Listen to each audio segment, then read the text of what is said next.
Hello, good morning, everyone. My name is Joshua, and I'm the American Spaces Coordinator for American Corner Agbogba at Mobile Web Ghana. American Spaces provides access to current and reliable information about the United States through book collections, internet access, events, and activities like this. Normally, we'll be meeting face to face, but due to the global pandemic, our spaces have been closed down temporarily. Today, we'll be discussing understanding your digital footprint, and then our facilitator is Mawutor Donkor. In today's digital environment, everything that is written, viewed, posted, or sent becomes part of a permanent record. As a result, people must think about the best way to manage their digital footprint. Mawutor Donkor is a telecommunications engineer coupled with a good understanding of information communication and technology. Mawutor is an entrepreneur and a founder of SteveDoc, a tech startup that provides location-based services and open source solutions. Mawutor is an active member and leader of Linux Accra Users Group. During this session, please keep all your comments and questions in the comment box, and then we'll read them uh, during the Q&A session. Please help me in welcoming Mawutor Donkor. Okay, thank you, Joshua. I was smiling today because I wanted to see what it is you say about me today from the previous one. But anyway, welcome everybody to today's section. Yeah. Today's section, we'll be trying to understand what our digital footprints really are, what are some of the dangers we tend to involve ourselves in, what are some of the things that unknowingly that even though we are doing at our blind side are being, like you said, permanently printed on the internet. But before I go into today's section, I'd want to recap a little about our previous section. So in our previous section, we talked about safe communication when using the internet. So if you are not part of that communication, you can still go to the Facebook page of the US Embassy and look out for that section and be able to brace yourself with some of the things as it is we did discuss. In some of the things as it is we talked about, the world is actually becoming a global village or has become a global village, even though there is still a great number of people who are still not connected. We have different entities. We are still trying to bridge that digital divide or guide. And day in, day out, as it is, we navigate ourselves through the digital and the cyberspace. There are obvious things that as it is, we leave behind as trails or prints again. In some of the things as it is, we looked at from the previous session, I did mention that from a research as it is from one of the foundations as it did have an average person spends close to about 7 hours a day trying to look on screens. It could be a mobile phone, it could be your screens, which could be TV or anything of that sort. One of the key things as it is I also did mention was that everything as it is we post on the internet, be it a video, image of we hanging out with friends, the food as it is we are eating in the restaurant, any image as it is you might want to post on the internet may have certain critical information as it is we do not know. And those images as it is we are sharing can actually be a trail as it is somebody might use to be able to find where it is you are. So I did mention that there's one key thing that some of the images as it is we share on the internet could come with the current location, what we term the geolocation of where the image actually was taken. So in sharing that image on the internet, all that details from the image that it was captured at the time as it is it was captured, even the divide as it is was captured, you actually share all that information onto the internet. I had certain concerns in my personal inbox about what are some of the resources one could actually visit per the previous presentation as I did. So I decided to put just this few ones.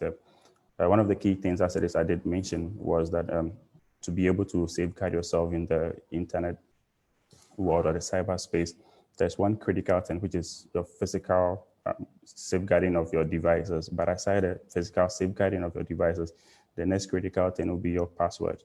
And so you would have to be able to find ways or learn ways of creating good and strong password, which might take forever to be able to decode. One of the things that I also mentioned was that every password is actually decodable or decryptable, but it depends on how long as it is you delay the hacker to be able to decrypt that password as it is you have created. So the longer as it is you frustrate the hacker, the easier it is for you to be able to stay safe for some time on the internet. So the first resort, which is how to secure or how secure is my password, you can go there and rehearse the kind of password as it is you create.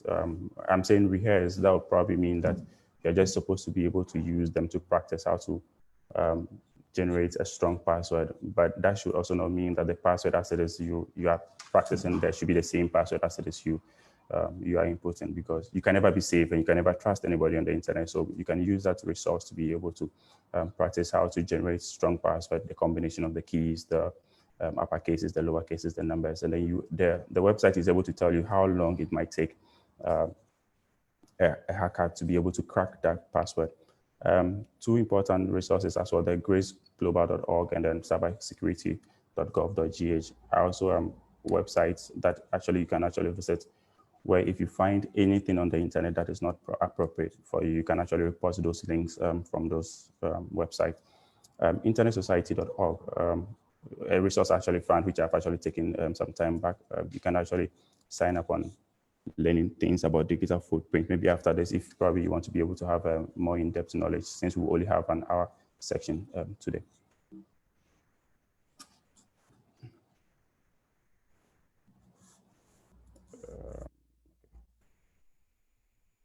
So we'll jump straight into today's presentation. And like Joshua said, some of the things as it is we post online are actually permanent. They might take forever, or we might never be able to delete some of those information as it is we actually create on the internet. So today I'll be trying to, or attempting to explain some of the things, or understanding the digital footprint as it is when we are on the internet. We create what it is. It can be some of the causes or the dangers, and how we can safeguard our digital footprint as it is we are using the internet. So one will ask, what is digital footprint? Could it be the footprint as it is when you are holding your device and you are scrolling? Are there those footprints as it is you create in the sand when you are walking? In the digital world and in the cyberspace, I'll say no. Digital footprints are basically any trail as it is you leave behind, or any trail we leave behind when we are using any form of an electronic device that is connected to the internet. So be it we sending an email, for sending a chat to a friend or a relation, from having that video call, conference call as it is we are having now, that this pandemic has actually forced or opened up a lot of virtual realities for a lot of people, that now most meetings have gone from physical spaces to now virtual spaces. These are all forms of digital footprints as it is we are actually living on the internet.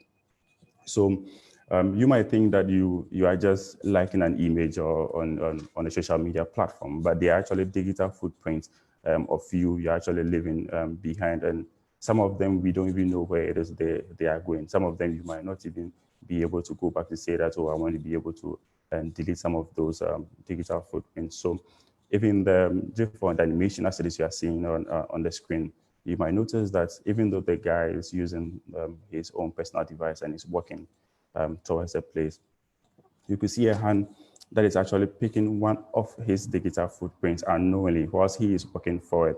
Some of the things you want to ask yourself is that person picking that digital footprint, what can he make out of that digital footprint as it is you are living? So if we do not safeguard some of our digital footprints as it is we leave behind, depending on whatever the person wants to be able to use those footprints for, the person can actually read meanings and be able to do whatsoever as it is he wants to do per the person's intention.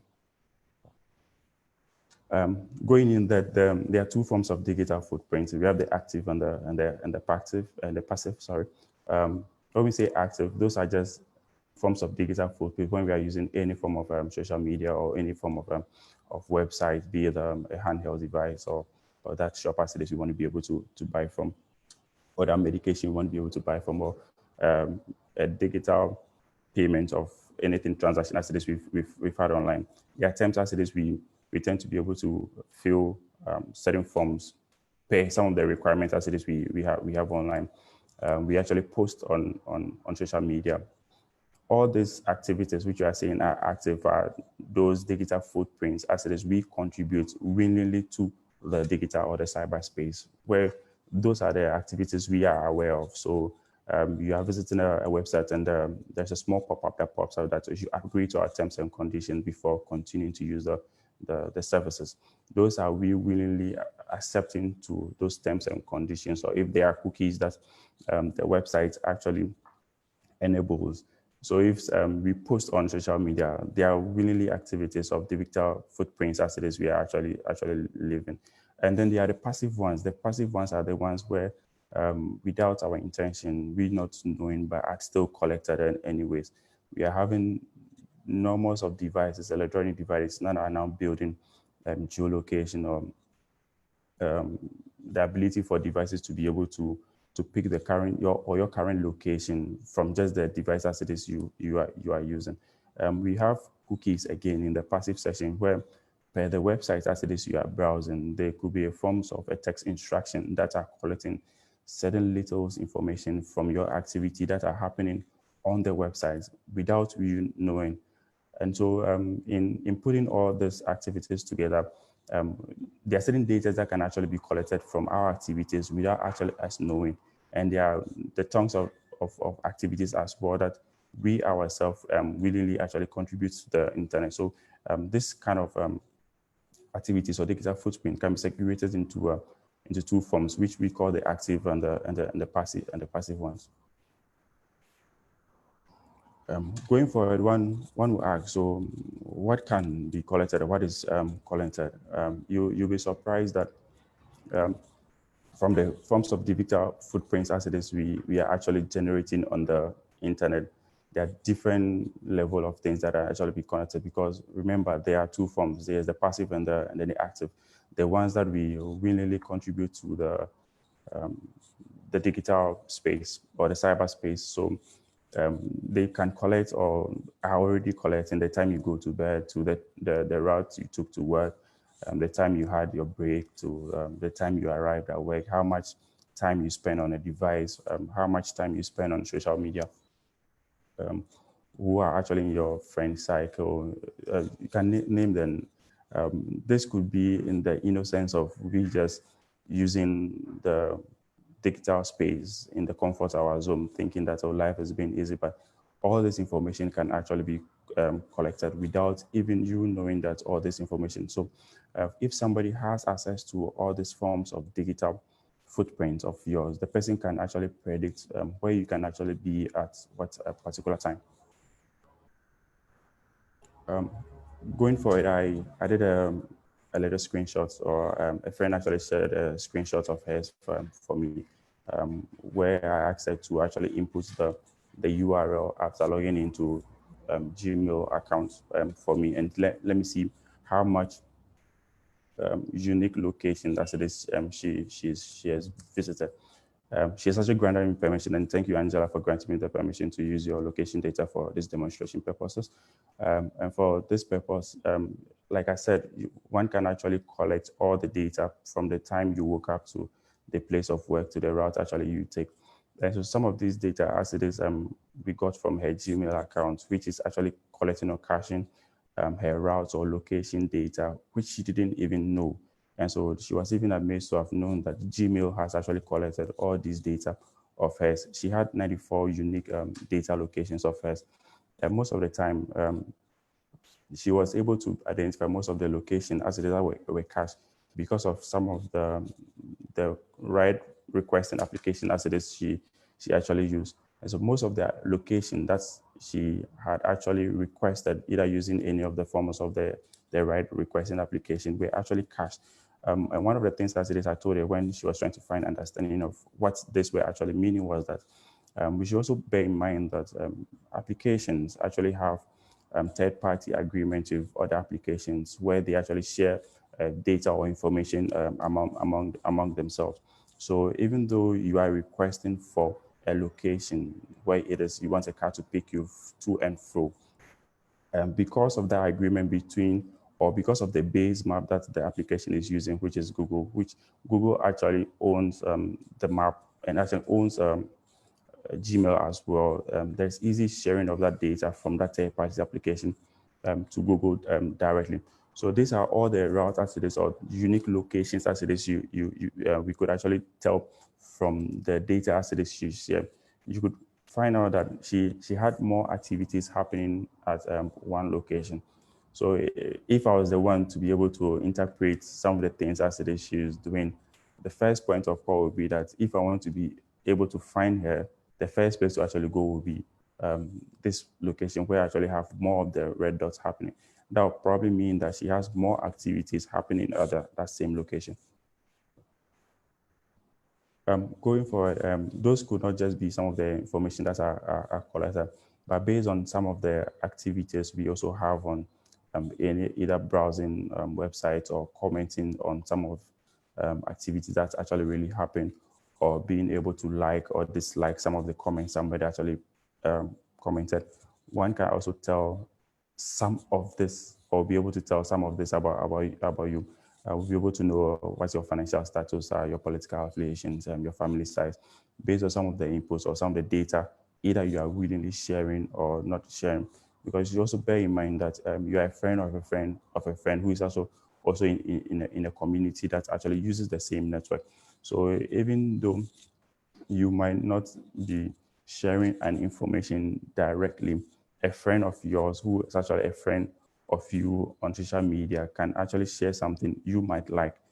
That data as well will be connected and be linked because of what you have commented on, or you've liked or disliked from wherever as it is you may have them. So from your cycle of friends to your political affiliations to your religion, to just name them, even the food you like, even the kind of exercise as it is you tend to be able to participate in, one is able to tell some of all these activities.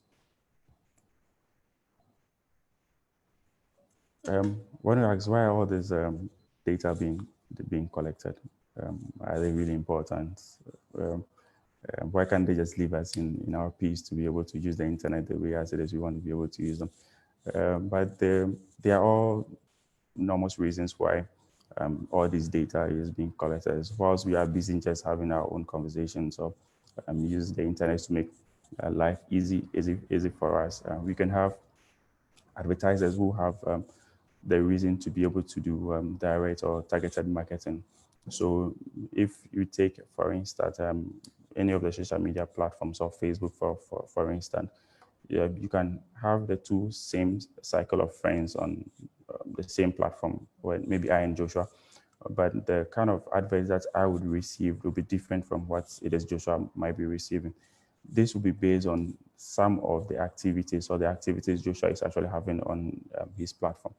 And so if I like or dislike maybe jollof or whatsoever, like exercises, I will be getting more adverts that are targeted towards me. And this is just because of the digital trails or the digital footprints that I am actually living on the internet.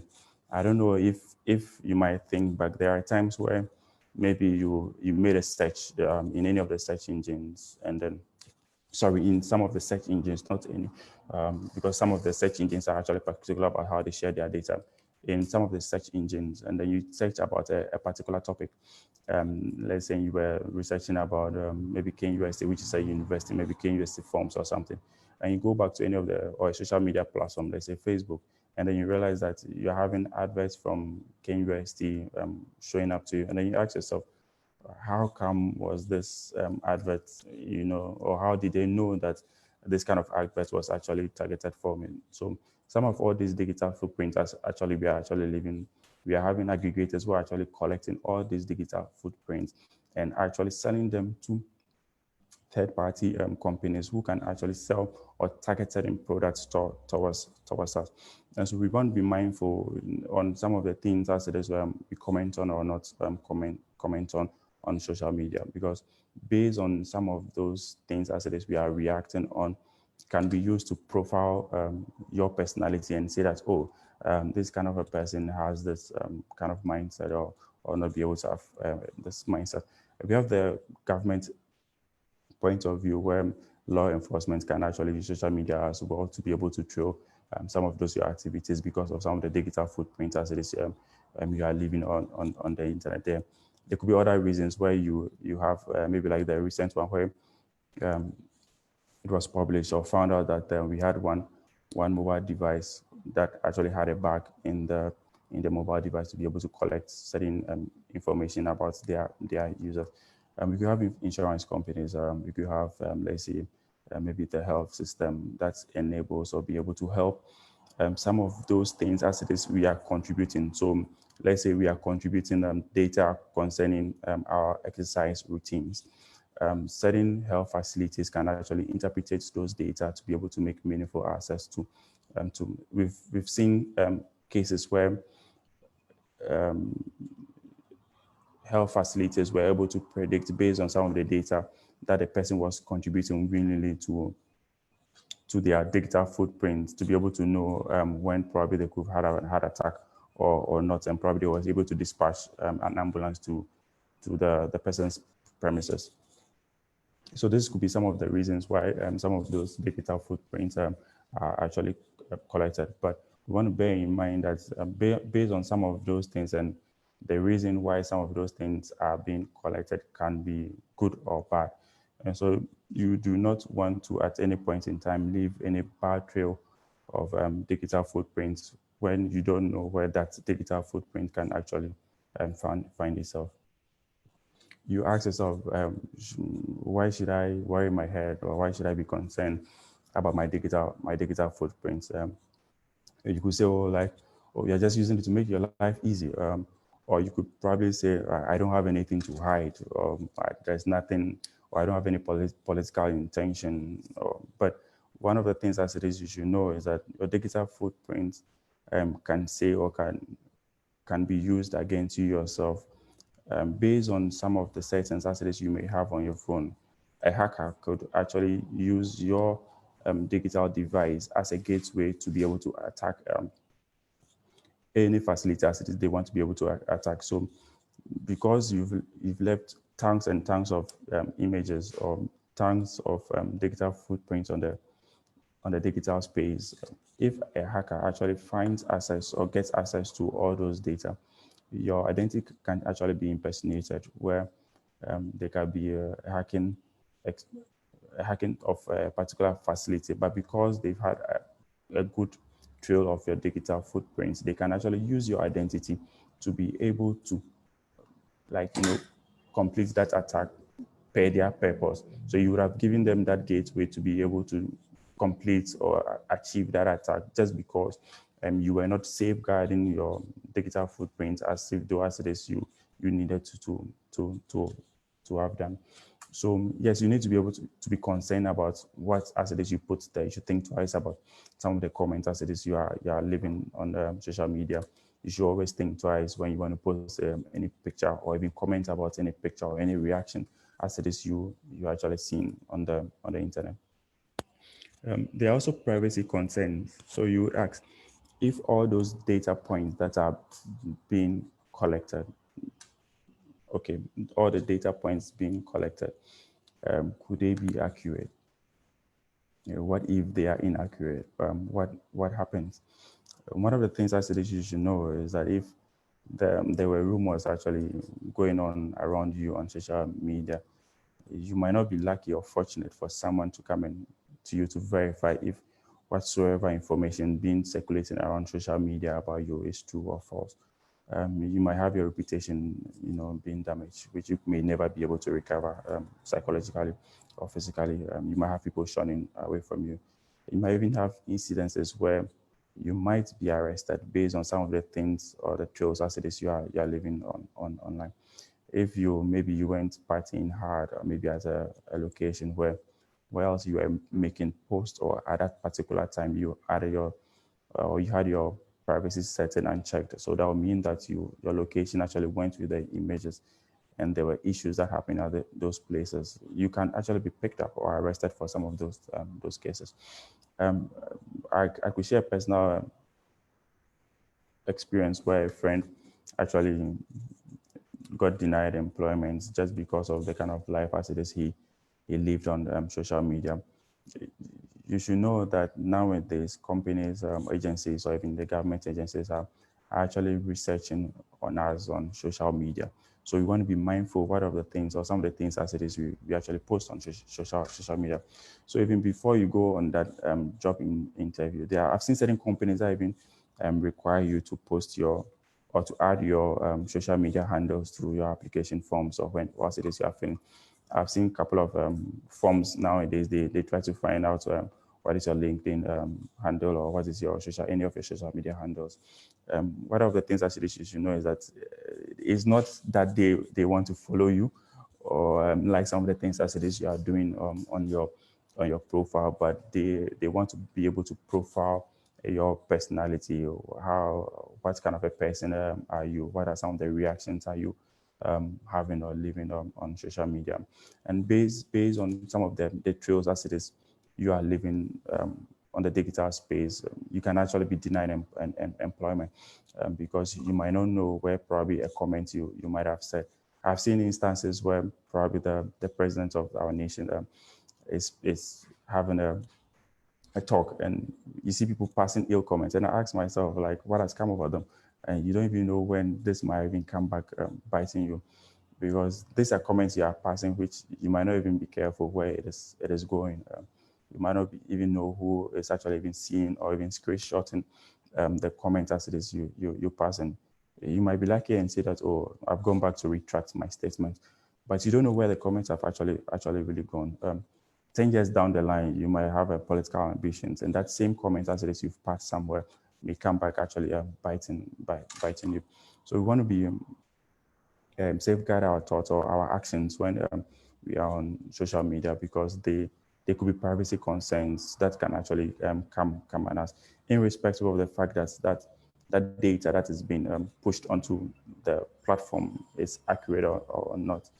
Whatever may be the case, just make sure that whatever data as it is you are actually putting there is safe for human consumption. We have security concerns as well. So based on some of the trails as it is you're actually living on the digital space, one could actually follow you if they really want to follow you based on what it is they want to be able to do. I'd mentioned earlier they could use your identity to be able to commit a crime without even your permission, but because you've left tons and tons of digital trails, either your home identity, where it is you live, the kind of food as it is you eat. Sometimes you might see nowadays that we have a lot of celebrities struggling to always warn people about fake accounts. With one of the reasons that they tend to leave a good like amount of digital traces of their lifestyle. So it's easy for someone to be able to pick their images or their lifestyle, some of their events as it is they do, and be able to clone a similar profile of the same celebrity. And they may use it to be able to either dupe people or fraud people for their own personal gains.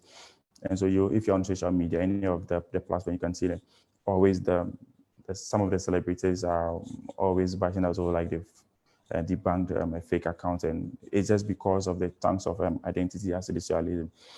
Don't think that it can only happen to celebrities. You can actually also be a target, bearing in mind that your identity can actually be used in hacking, or your device can actually be used as a gateway to be able to commit certain crime as it is here. You don't know. You can have extortion or kidnapping or cyberbullying, which nowadays is of great concern, which we need to be able to look at. You can have bank takeovers based on some of the things as it is we might do, or because of a link that probably you might click on or not click on, and certain details may actually be stolen from the device as it is you are actually using to be able to access some of those platforms. Are there any good to talk about the digital space or the cyber space? I tend to see the cyberspace as a blind world where it's a place as it is we enter, which actually with our eyes open or closed eventually, where we don't even know, even though we think that our eyes are actually open, but they're actually closed because you don't actually know who is actually having access to your device or who is actually connected to your device. But the internet is just a connection of different devices or on the internet in simple terms. So the the digital space or digital footprints or all these things that actually happen have actually been able to make our life very easy. We, based on some of the cookies as it is, and we install or accept on web browsers. The web browser is able to remember some of the things as it is we have actually done previously on the on that platform. That would mean that you don't always need to actually 11 o'clock. actually remember your password over and over again, as long as you are able to safeguard your physical device and nobody is able to have access to them. With You can have cases where either, like I said earlier, health activities based on some of the data assets we are contributing willingly can actually be used to either advise or predict some of the things as it is might happen to us. So if you are contributing it could be your health data, some of the traces as it is you're having. It could be life saving. I once remember there was an incident where a hiker actually came to Ghana and went to one of our mountains for our hiking. He actually got there and didn't know how to actually climb back down because it was actually a mountain. If dependent on where actually he is passing, he could either descend into Togo or or Ghana. But because of a good digital trace, as it is someone who has already been there left, so all actually he did was to actually just follow the digital trace of the person who had climbed before him climbing on that day. So he followed the digital trace as it is the person actually left, and then was able to climb down. I have an incident where I'm sharing this screen where I and four of my friends decided to take a tour of Ghana to see the length and breadth. So we actually took a drive all the way from Accra to Navrongo to Paga, and then we went through the Eastern Corridor back down to Accra through the Volta region. One of the things as it is, we asked ourselves that we've always heard about the Eastern Corridor, how good or bad the Eastern Corridor is. So we wanted to say, okay, let's see how beautiful Ghana is. Whilst as it is, we are able to compare the Eastern and the Western Corridor at the same time. But as it is, we embarked on that journey. We decided to leave over 400 gig of image trail that we embarked on that journey. So currently, you can actually view all the path actually we took on that journey. Those can actually be good. So you can actually sit in Ghana or anywhere in the world and be able to take the path as we actually took. So if you see the small screen down, all the green parts were actually the path actually we actually took when we were on that journey. The points you're actually seeing was somewhere around Gushegu before END when we're climbing down on our journey. We made good and bad roads anyways, but this was one of some of the roads as it is. You could see if you go to the same website, you'll be able to see all the images as it is. We were able to upload back onto the internet space. So these are actually some of the good things as it is. We could say that digital footprints can actually be able to provide to humanity.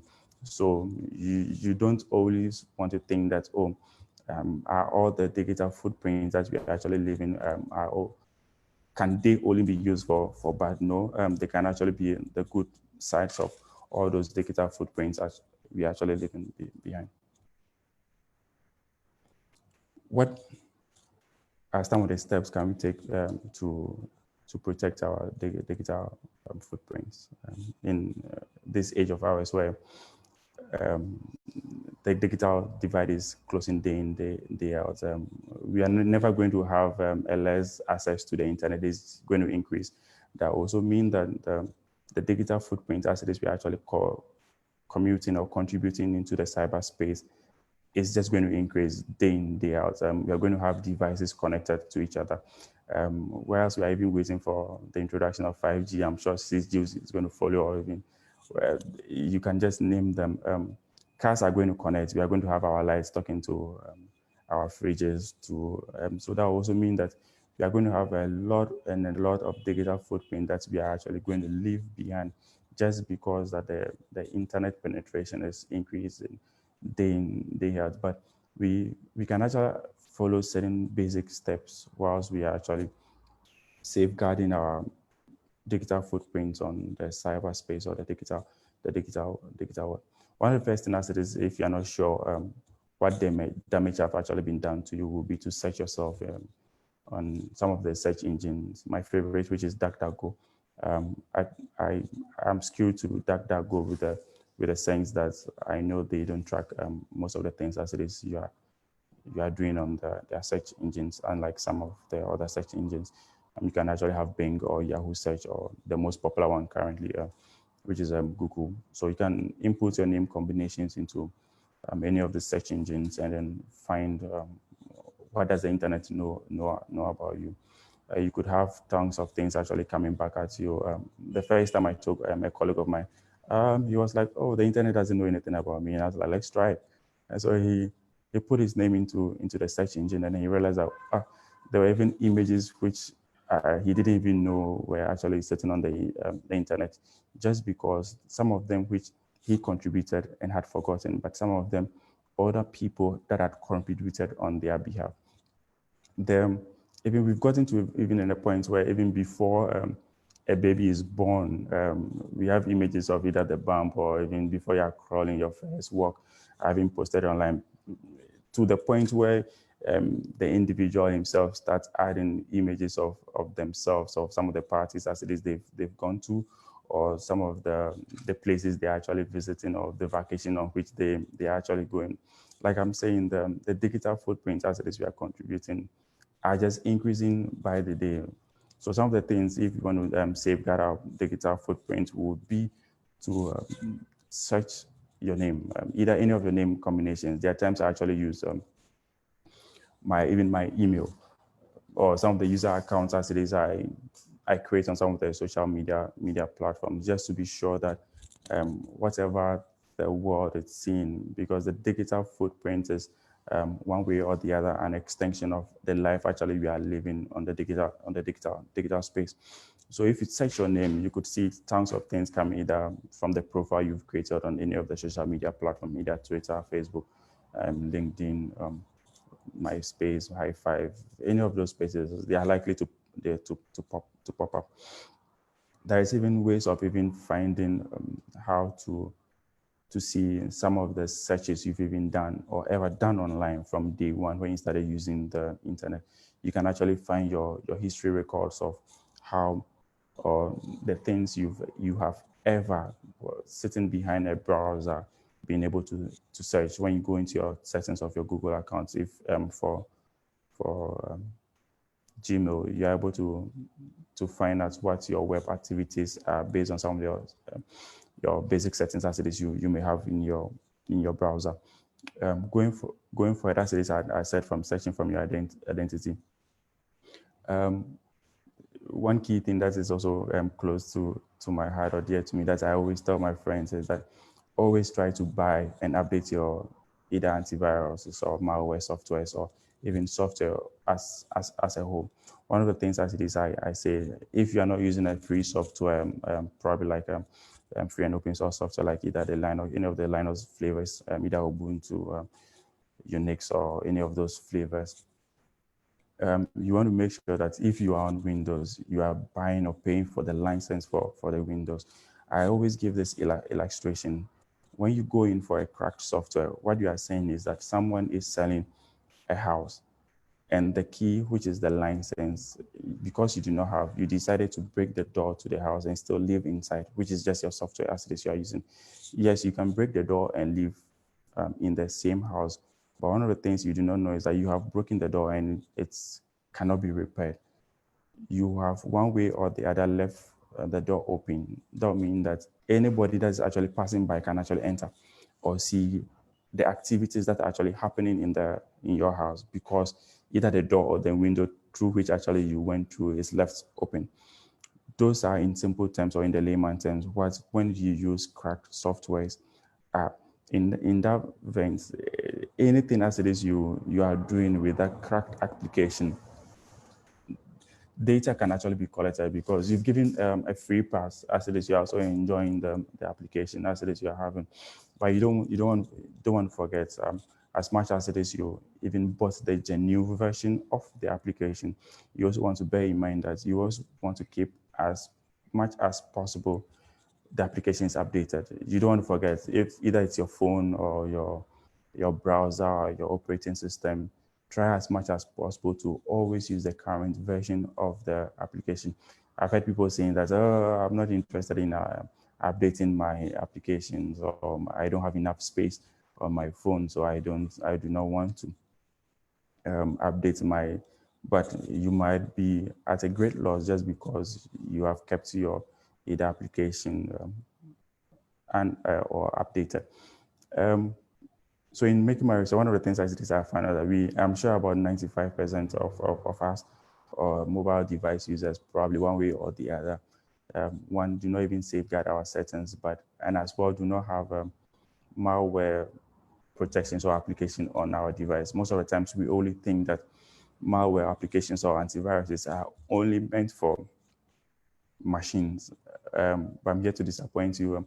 Mobile phones as well also have antiviruses or malware applications that can actually help you safeguard those digital footprints as it is you're having. If we live about 7 hours of our day viewing or using that digital device, one of the things as it is you need to keep at the back of your mind is that you want to safeguard whatsoever as it is you are keeping there. We're having conversations, to sharing images, to sending emails, to taking pictures of our daily lives.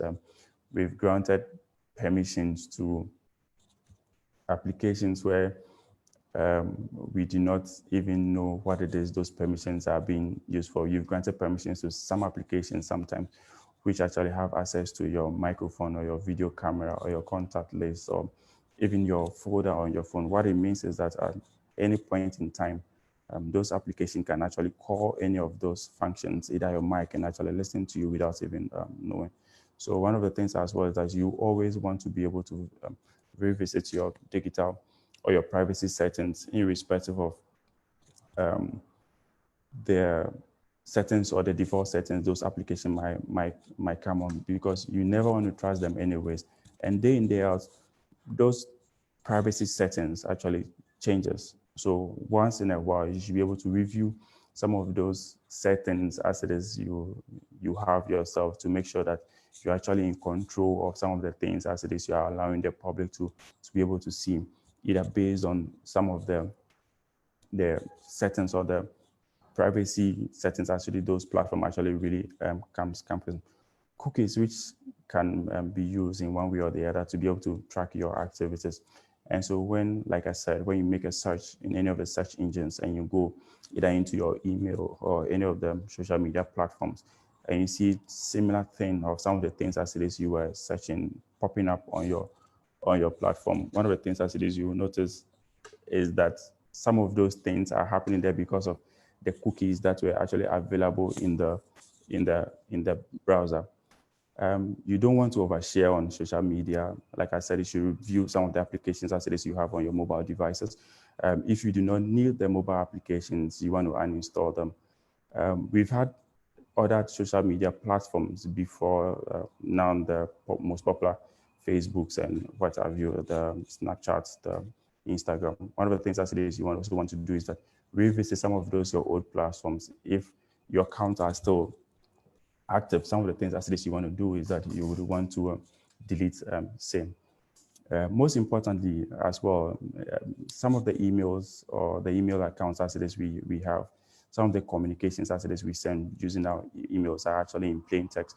And so anytime we actually send an email from either Gmail or some of the popular applications as well, is that anybody can actually have access to some of those conversations as it is we are having, because even when you send an email, there is other things that actually goes with the email as it is you are sending, from your location to the MAC address, to the machine actually you use, to the browser actually you use to even have access to some of those things. So one of the things as well as it is you want to be able to do will be to encrypt or use applications or those email gateways that allow you to be able to encrypt the emails as it is you are sending. You can actually use proxy routing, which enables you to either be able to reroute some of the IPs and not use or identify the same IP as it is you are using on your devices. IP are just unique numbers or addresses that are actually attached to you anytime you really connect to the internet. In trying to wrap up, one of the things as it is I would want to say is that you should remember that posting is permanent, like Joshua really said, and everything as it is we post, or anything as it is we post on the internet is or can never be forgotten. The internet will never forget anything as it is you post on the internet. So you want to be mindful whatsoever as it is you post on the internet. I don't know who actually to assign this popular quote to, because I've seen tons of people actually really using it. I don't know who actually originated it. So the internet never forgets. You should put that at the back of your mind whenever you are posting anything on any social media platform, whatsoever platform as it is you're using. You're in a very special time nowadays. Like I keep saying, COVID is with us. We don't know when it's going to leave. They've advised out on some of the protocols as it is. We need to be able to engage to safeguard our life, or to be able to live through these new times of ours. We should use a mask, wash our hands frequently under running water with soap, and dispose of our masks correctly. I'll thank you very much for your virtual presence and for listening to us today. Any questions can be shared for us to see. So my name again, Mawutor. I prefer to be called, I'm with the Ghana Internet Youth Association, or the Ghana Youth IGF, which is just a forum where we try to empower people to understand some of the policies the internet actually really have, and give the voice to the voiceless. Thank you, Joshua. Thank you, everybody. Thank you, Mawutor, for this wonderful presentation. Yes, as always, the internet never forgets, and then let's be mindful of whatever we post on the internet. We have a number of questions and comments which I'd like to read out. But before then, there's this amazing resource we have that I'd like to tell you about. It's called the eLibrary USA. And then usually this resource is only available to use in person at American spaces. But due to the global pandemic resulting in the closing down of our American spaces, we are opening up access to these resources. So please, if you are interested, there's a link in the comment section. Kindly fill that form, and then you will get access to those information. Yes. So, yes. So Kwame Entry says, thanks for this insightful training at U.S. Embassy Ghana. Yes. Abdul Razak says, great to be here again.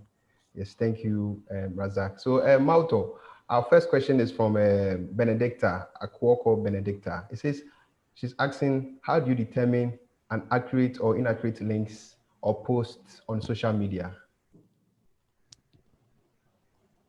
I feel the question is incomplete. When you say accurate or inaccurate, I don't know what it is. She's trying to ask. I don't know if she's trying to ask, how do you determine how safe or unsafe a link could be. In the previous section, as it is, we have one of the things as it is I made mention was that whensoever as it is you are trying to visit a website, you should always ensure that from the beginning of the website there's an HTTPS. The X at the end of the P is just to tell you that whatsoever transaction as it is you're having on that site is actually secured. It doesn't really end there, because there was a demonstration where I actually said that can actually be flawed in some of the cases, but that can be a primary access for you to be able to determine whether that site as it is you are visiting is actually secured, for you to be able to enter whatsoever information as it is you want to be able to the site is asking you to perform, to be able to perform. But you want to bear in mind, if that's what it is you're asking, if you visit any website where the site does not have an X in the HTTPS before the website, or do not have the padlock sign either in the gray or the green, that depends on the security level of the website. You do not want to enter any of your basic information, either name, your bank details, your phone number, your contact details.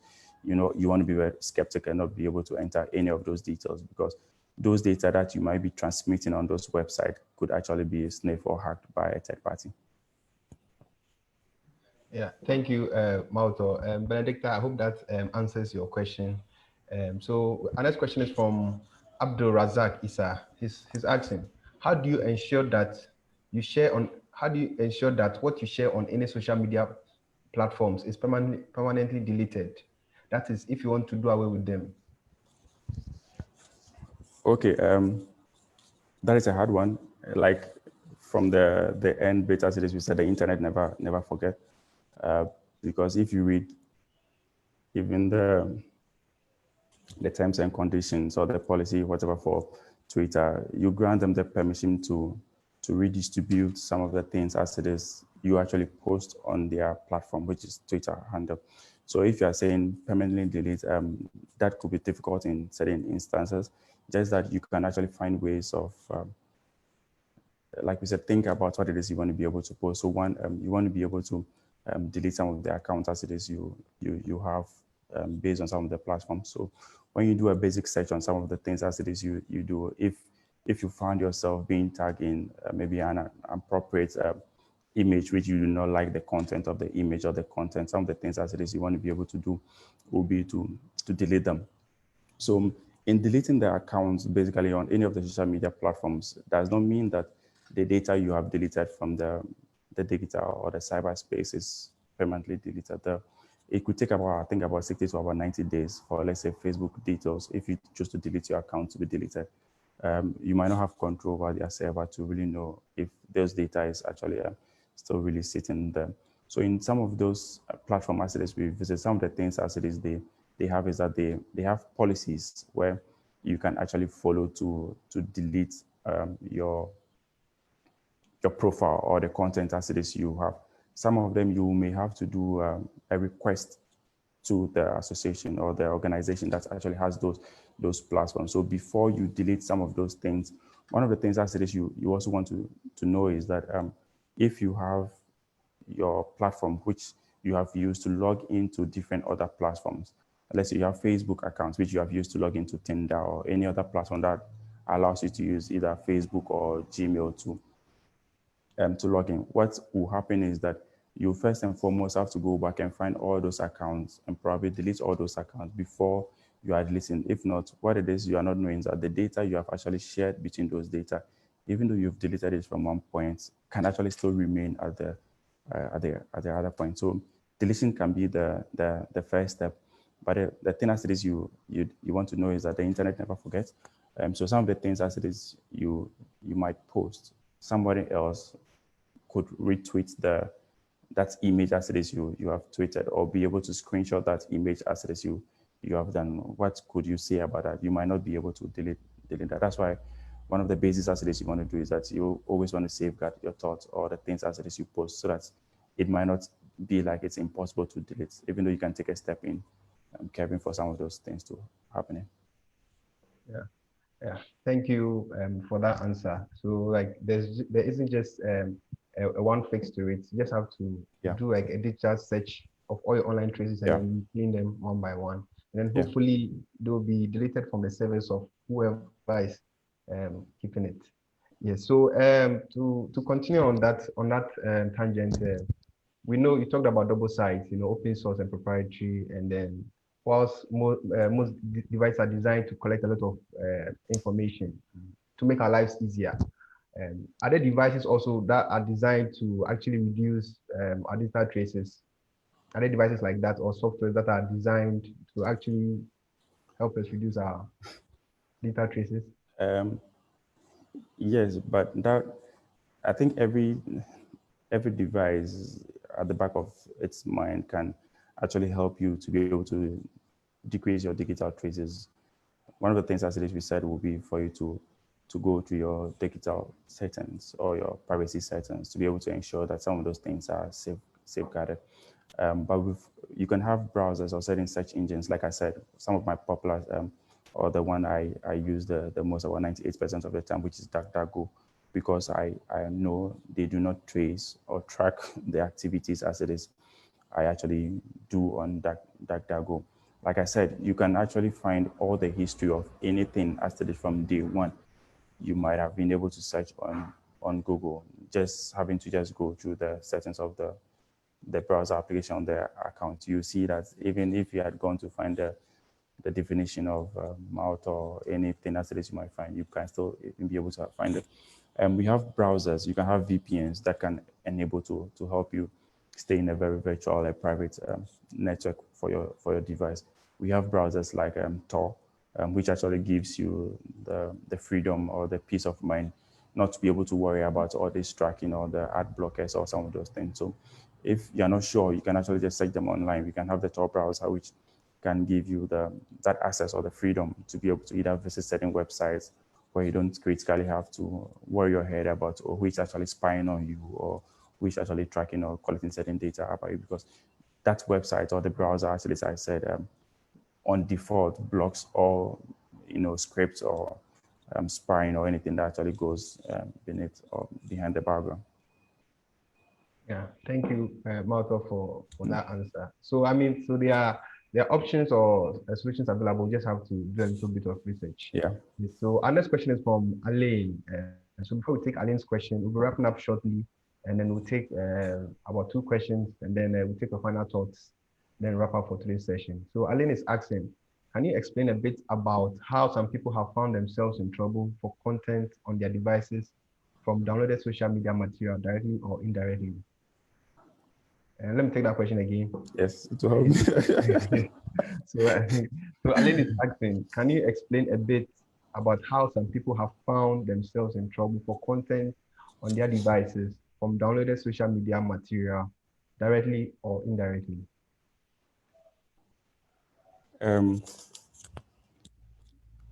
Okay, I don't know the angle from which she's coming from, but I could take it from the angle of privacy and who owns what is posted on social media. So one, basically, if I post an image on social media, even though it's a space to which I post that image, I have the right to own that image as it is I am posting. And you will need to seek permission from me to be able to use or redistribute those images as it is I might post on social media, even though sometimes we do not find ourselves doing same. But if I get her very well, she's asking how can one find themselves in trouble or not based on an indirect or direct connection. Is that right? Yeah. Okay. So if I want to go for it, based on some of the things as it is you might pass, let's say, if there was a post online which you do not know, or probably you've been tagged in probably a wrongdoing of an image, that will say that, okay, I was probably at a party and then I tagged you in that party that I was here with Joshua. That could actually raise concerns or for certain reasons that if an investigation was actually really going on, you can actually be a target actually to be picked for questioning for just you being tagged in that image of yours. So anything as it is, I would say is that I found myself being tagged in certain images which were inappropriate for me. So one of the things as it is I'll do would be to untag myself from the image, because you would want to disassociate yourself with something you do not agree with. To even be able to add to that, there could be an indirect way of finding yourself in trouble. If I remember on top of my head, there was one time I said that most of the hacks that had actually happened in the world had actually happened on religious sites, because we tend to be a little more religious in the sense that when we see religious content, we are quick to either share or repost on our platform. But one of the things that it is, those hackers also know that because we are that religious, we can actually have scripts actually embedded on the back of those images. So by you just merely downloading those images, you can actually be downloading malware or viruses of some of those content that's whatsoever it is the person wants to be able to do. You can have instances of PDF documents where people actually embed certain codes behind some PDF documents and then actually float around. By means of you opening those PDF documents, certain informations of yours can actually be stolen and actually be used against you. I hope I have tried or attempted to answer that question. Attempted. Let me sneak one. Let me sneak one final question in before we take your final comment. So, just a quick answer on this last question, and then the follow up will be your wrapping thoughts on your advice to everyone, and then we wrap it up. So the last question is, what are cookies? Yeah, we visit a lot of websites and we see accept cookies. What are cookies? Okay. So cookies basically are just some text instructions web browsers actually embed in their browsers or websites for the purpose of tracking your activities. So if you visited any of the e-commerce websites to be able to buy a content and you're putting them in carts, it is the cookie that enables the web browser to remember the first item you have actually put in the cart. And so let's say first you picked maybe a sneaker. Okay. It is the script that is running based on the text contents that actually hold that content you're actually having, that you have added that sneakers to the cart. So it can be used to actually correct certain different or certain kinds of information as well. We can have certain sites where those cookies can be used to determine the browser from which you're connecting to that website from.